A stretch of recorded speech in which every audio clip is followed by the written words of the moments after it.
Hi everybody, it's me, Hand Drawn Hank. Today, we are going to shade your triangular based prism. If you don't have your prism drawn yet, go back to the other video and draw it real fast and then come join us for this. And remember, if you like what you see, please subscribe. All right, here we go.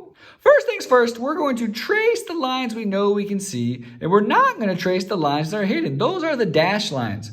We're going to do this because we're going to erase those dash lines so we can cross-hatch this thing and make it really pop in 3D. So here we go. We're just going to trace those outside lines real fast. 1, 2, 3, 4, 5, 6, 7, and 8. Good job.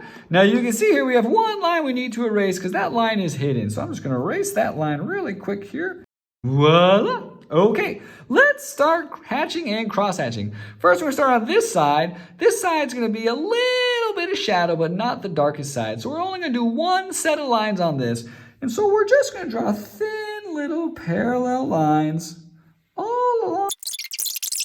Okay, next, we're going to cross-hatch this side. So we're going to start with our diagonal lines.